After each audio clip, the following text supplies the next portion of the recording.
ونستغفره ونؤمن به ونتوكل عليه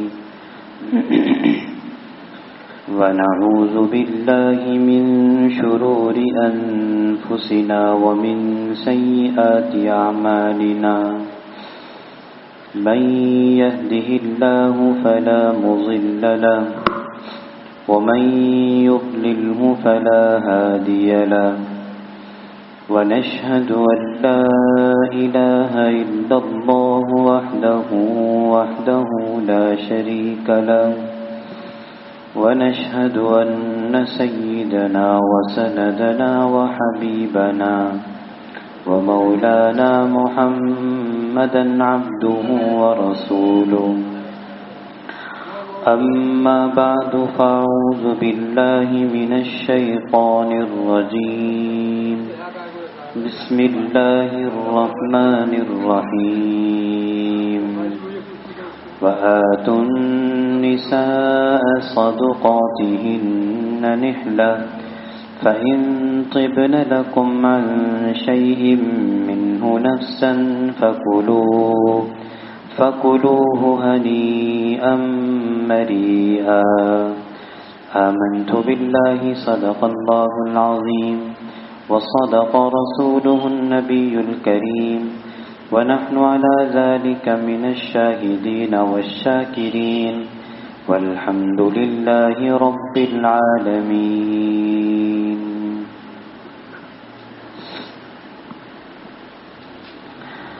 بزرگان محترم، عزیزان گرامی، اللہ رب العزت نے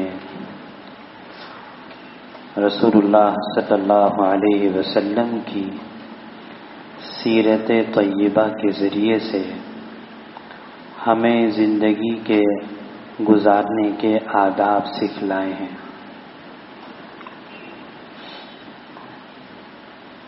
اور بہت سارے پہلو جو معاشرت سے تعلق رکھتے ہیں، معاملات سے تعلق رکھتے ہیں، عبادات سے، اخلاقیات سے تعلق رکھتے ہیں، ساری چیزیں ہمیں سیرت طیبہ کے ذریعے سے واضح فرما دی۔ آج جس پہلو کا ذکر کرنا ہے وہ ایک معاشرتی پہلو ہے کہ نکاح سے پہلے جو لڑکی والوں کے ذمے سامان دینے کی جو بات آتی ہے، جسے ہم جہیز کہتے ہیں، یہ جہیز، اس جہیز کی شرعی حیثیت کیا ہے؟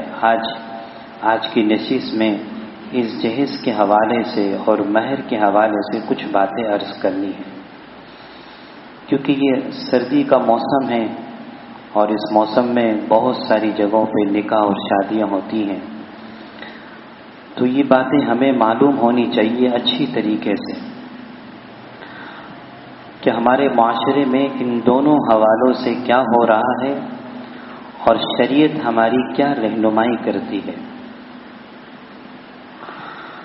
جہیز کے حوالے سے ہمارا معاشرتی رخ بہت ہی بھیانک ہو چکا ہے۔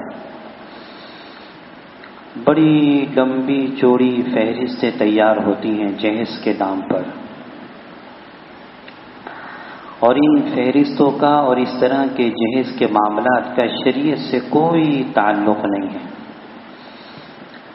رسول اللہ صلی اللہ علیہ وسلم نے اپنی بیٹی فاطمہ الزہرا رضی اللہ تعالی عنہا کو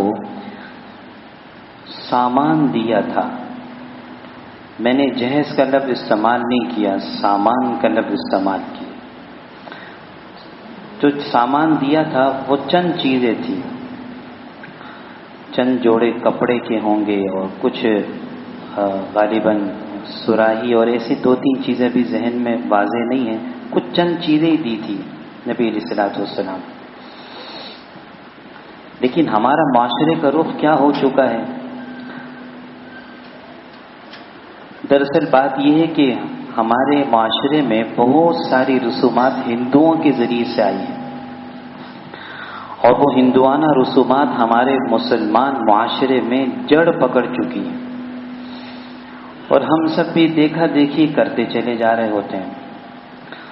اب ہندو معاشرے میں جہیز کا معاملہ یہ ہوتا ہے کہ لڑکا جتنا پڑھا لکھا ہوگا اتنا ہی لمبی فہرست جہیز کی تیار ہوگی، اتنے لمبے چوڑے اخراجات لڑکی والوں کے سر پر آئیں گے۔ یہ ہندو معاشرے کا معاملہ ہے۔ آج ہمارے معاشرے کا معاملہ بھی کچھ اس سے مختلف نہیں ہے، ملتا جلتا ہی ہے۔ اور اس رخ کی وجہ سے معاشرے میں نکاح مشکل تر ہوتا چلا جا رہا ہے کہ جی نسبت طے ہو جانے کے بعد اب لڑکی والے اسی فکر میں لگ جاتے ہیں کہ جہیز تیار کرنا، اور اس مشکل پریشانی کی وجہ سے، اس مشکل کی وجہ سے نکاح مشکل تر ہوتا چلا جا رہا ہے۔ اور جب معاشرے میں نکاح مشکل ہو جاتا ہے تو بدکاری آسان ہو جاتی ہے، اور جب معاشرے میں نکاح آسان ہوتا ہے بدکاری مشکل ہو جاتی ہے، مہنگی پڑ جاتی ہے۔ دیکھیں نا، اس جہیز کی وجہ سے کتنے غریب گھرانے ایسے ہیں، بلکہ متوسط گھرانے بھی پریشان نظر آتے ہیں کہ جی بیٹی کی شادی قریب ہے اور قرضوں پہ قرضے لیے چلے جا رہے ہیں۔ کیا کر رہے ہیں جی؟ جہیز کا معاملہ بڑا سنگین معاملہ ہے، یہ جہیز کی تیاری ہو رہی ہے، اور اس تیاری میں وقت نکلا جا رہا ہوتا ہے، جس کا نتیجہ یہ نکلتا ہے کہ ایک طرف لڑکی کی عمر نکلی جا رہی ہوتی ہے، دوسری طرف لڑکی کے باپ کے بال ٹینشن کی وجہ سے سفید ہوئے چلے جا رہے ہیں کہ جی جہیز کا مسئلہ آ رہا ہے۔ اب یہ جہیز کی جو رسم ہے ہمارے یہاں جو رواج پا گئی ہے، ضرورت ہے کہ اس رسم کو ختم کیا جائے، اس رسم کو ختم کیا جائے۔ اور عجیب بات یہ ہے، سوچنے کی بات یہ ہے کہ ماں باپ اپنا جگر کا ٹکڑا، اپنا دل کا ٹکڑا، جسے پیدا کیا، پھر اس کو چھوٹے سے بڑا کیا، اور اسی کو سب کچھ سمجھا، اس سے پیار کیا، محبت کی، اب وہ اس کو تیار کر کے آپ کے حوالے کرنے جا رہے ہیں۔ اس وقت ماں باپ کی دل کی کیفیت پوچھیں۔ جن گھروں سے بیٹیاں رخصت ہوتی ہیں، ماں باپ کا دل کٹ رہا ہوتا ہے ایسے میں۔ یہ اپنے جگر کا ٹکڑا اور دل کا ٹکڑا بھی آپ کو اٹھا کر دے رہے ہیں، اور ساتھ میں آپ کی فرمائشیں بھی چل رہی ہیں کہ جی ہمیں یہ بھی چاہیے اور ہمیں وہ بھی چاہیے۔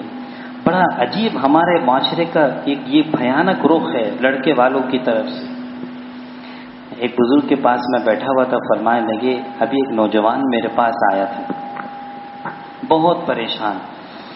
میں نے وجہ پوچھی، کہنے لگے جی وہ حضرت بہن کی شادی قریب ہے اور ہم 5 بھائی ہیں، ہماری اکلوتی بہن ہے، اور بہن کی عمر نکلی جا رہی ہے، ایک بڑی مشکل سے ایک رشتہ ملا ہے، لڑکے والوں کی طرف سے فرمائشیں پہ فرمائشیں چلی آ رہی ہیں، ہم قرضوں میں ڈوبتے چلے جا رہے ہیں۔ ابھی آخری فرمائش یہ آئی ہے کہ لڑکے کے جتنے بھی خالائیں ہیں، پھوپھیاں ہیں، چاچیاں، ان سب کو چاندی کی کوئی زیور بنا کے دیا جائے۔ انا للہ و انا، ایسا بہت ہو رہا ہے، آپ سب بھی اس معاشرے سے واقف ہیں۔ یہ ہمارے معاشرے کا ناسور بن چکا ہے کہ لڑکے والے انتہائی بے شرمی کی انتہا کر دیتے ہیں، بے حسی کی انتہا کر دیتے ہیں۔ لڑکی والے کہاں سے کرتے ہیں، ہمیں اس سے کوئی مطلب، بڑا احسان کر رہے ہیں، ہم آپ کی بیٹی کو قبول کر رہے ہیں، گویا کہ بڑا احسان کر رہے ہیں۔ ارے خدا کے بندو، یہ تو سوچو، وہاں وہ ان کی بیٹی، ان کا دل کا ٹکڑا رخصت ہو کے تمہارے پاس آئے گا۔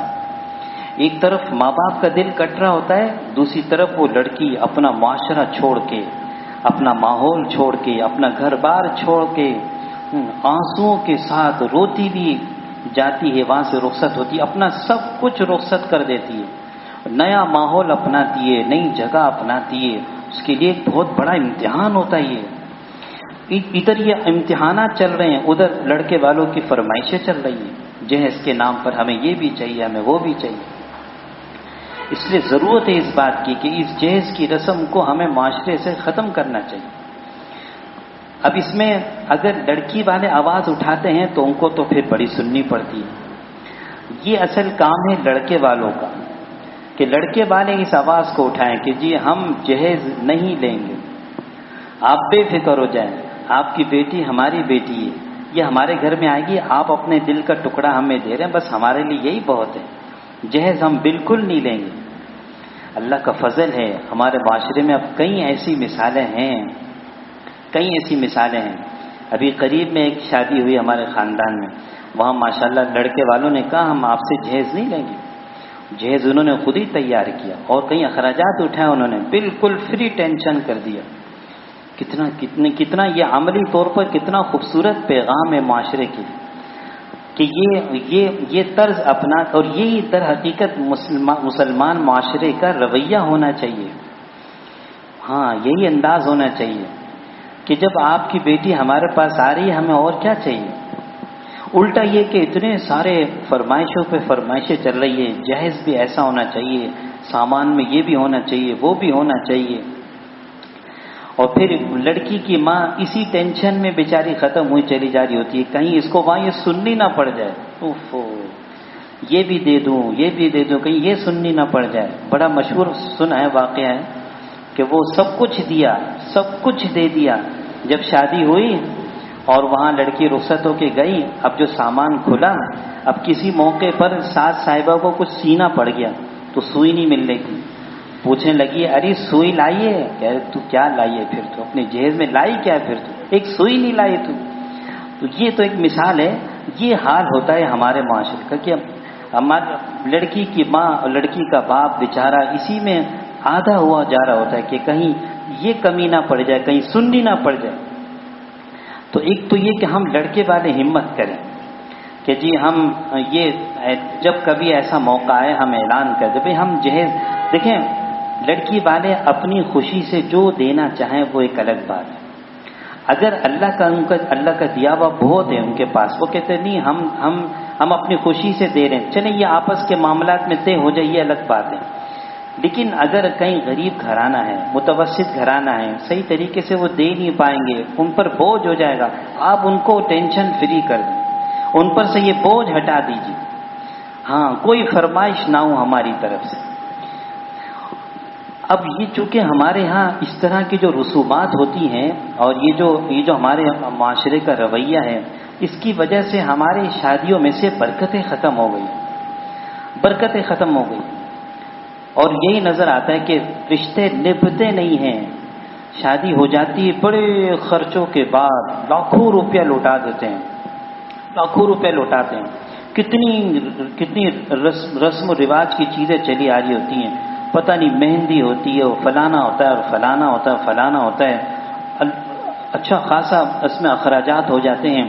ان ساری رسموں کے بعد جب نکاح ہوتا ہے، چونکہ اللہ کے حکم توڑے ہوتے ہیں، اللہ کو ناراض کیا ہوتا ہے، پھر وہ رشتہ نبھتا نہیں ہے۔ جتنی ہم اپنی شادی کو سادہ بنائیں گے، جتنا ہم اپنی شادی کو آسان بنائیں گے، اتنی اس کے اندر برکتیں آئیں گی۔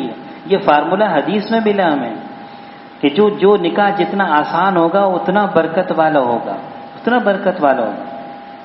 آج چونکہ ہم نے سب کچھ یہی سمجھ لیا ہے، ہمارے استاد جی فرمانے لگے کہ لوگ یہ کہتے ہیں کہ جی ہم نے تو اسی دن کے لیے تو پیسہ جمع کیا تھا، ہماری جو بیٹی کی شادی ہے، ہمارے بیٹے کی شادی ہے، اور ہم یہ بھی کریں گے، ہم وہ بھی کریں گے، تو ہم جب ان کو منع کیا جاتا ہے تو آگے سے کیا کہتے ہیں کہ جی اسی دن کے لیے تو ہم نے پیسہ جمع کیا ہے۔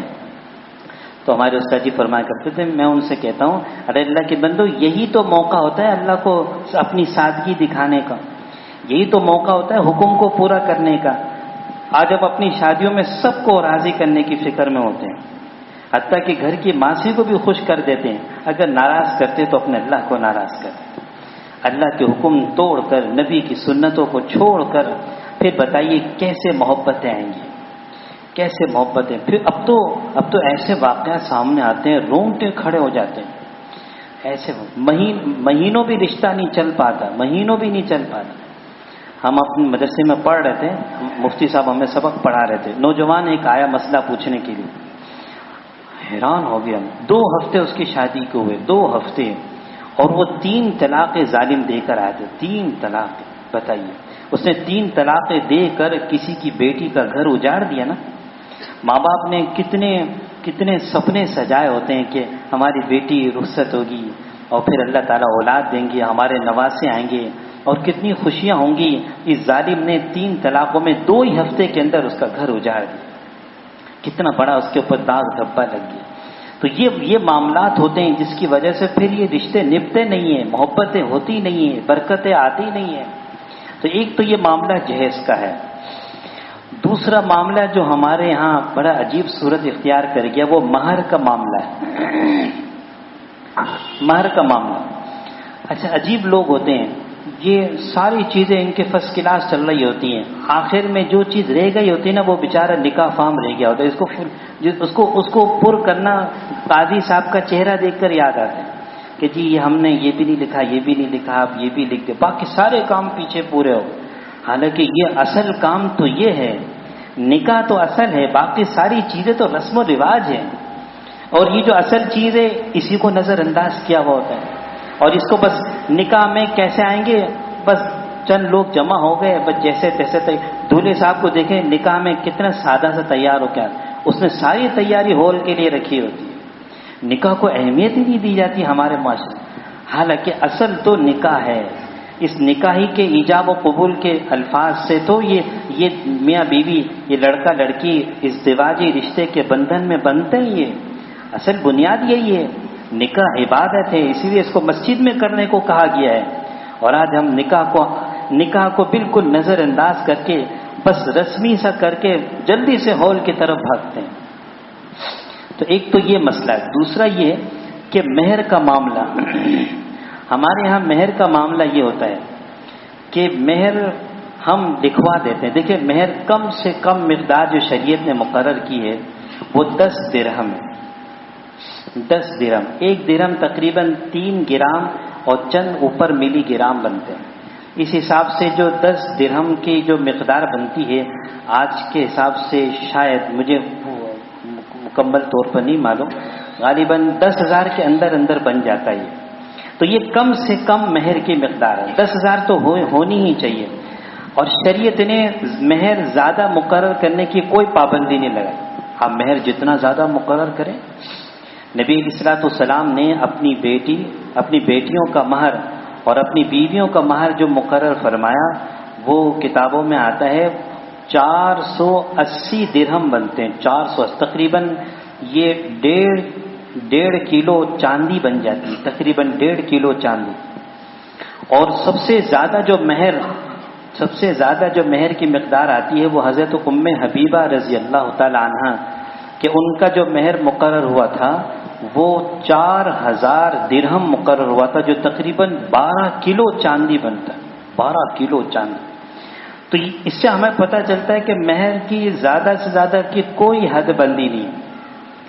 ہمارے یہاں کیا ہوتا ہے کہ مہر لکھوا دیتے ہیں کہ جی مہر کتنا, جی 2 لاکھ روپے لکھ دیں, کتنا جی 5 لاکھ روپے لکھ دیں. ذہنوں میں عام طور پہ ہر جگہ نہیں ہوتا, ماشاءاللہ اچھے لوگ بھی ہیں, سمجھدار دیندار, جو اس چیز کی اہمیت کو سمجھتے ہیں. بہت ساری جگہوں پہ یہ ہوتا ہے کہ جی ذہنوں میں یہ ہوتا ہے کہ دینا کس کو ہے, بس لکھ لو دینا کس کو ہے. کتنی عجیب سی بات. عام طور پہ ذہنوں میں یہ ہوتا ہے کہ دیتا کون ہے, دینا کس کو ہے.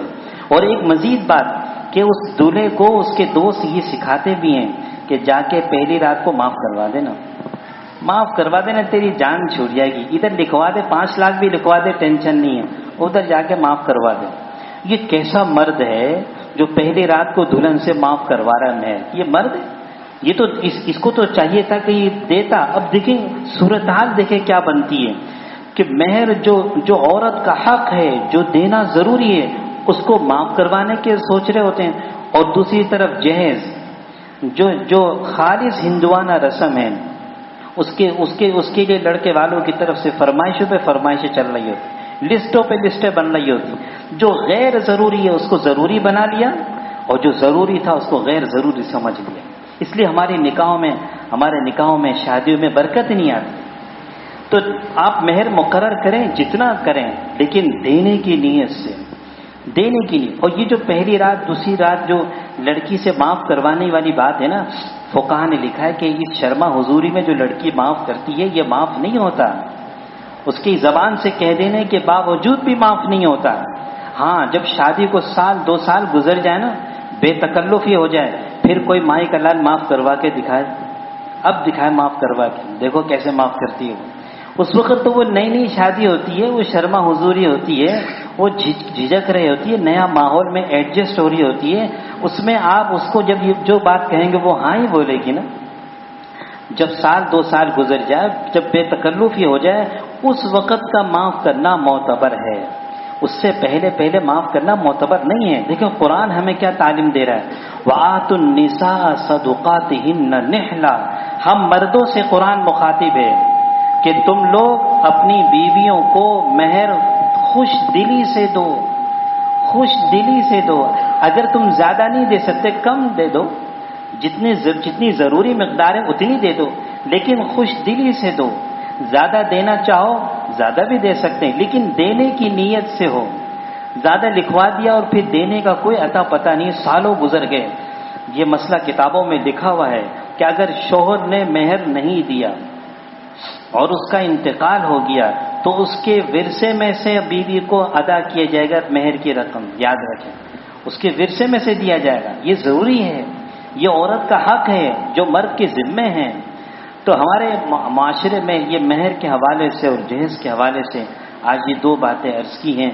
دیکھیں ہم جب یہ نیت کر لیں گے نا، ہم صحیح دین پر چلیں گے، ہم مسلمان ہیں، ہم دنیا میں آخرت کی تیاری کے لیے آئے، ہم سب کے ہاتھ میں پرچہ ہے، ہم اس پرچے کو بھر رہے ہیں، کل قیامت کے دن یہ کھلے گا، اللہ کے سامنے یہ پیش ہوگا، اور ہم میں سے ہر ایک نے اپنی زندگی کے ایک ایک چیز کا فَمَن يَعْمَلْ مِثْقَالَ ذَرَّةٍ، ایک ذرے کے بارے میں بھی وہاں سوال ہوگا۔ بتائیے آج ہم جس بے راہ روی کا شکار ہیں، آج ہم جن رسومات کے بندھن میں بندھے ہوئے ہیں اور جن بے اعتدالیوں میں مبتلا ہیں، مرنے کے بعد اللہ کو ہم کیسے جواب دیں گے؟ اس لیے ہم نیت کریں کہ ہمارے خاندان میں، ہمارے گھر میں جب کبھی یہ شادی بیاہ کا موقع آئے گا، ہم عین شریعت کے مطابق علماء سے پوچھ کے ہم چلیں گے، جو کچھ کہا گیا سنا گیا۔ اللہ تعالیٰ ہم سب کو عمل کرنے کی توفیق عطا فرمائے۔ وآخر دعوانا الحمدللہ۔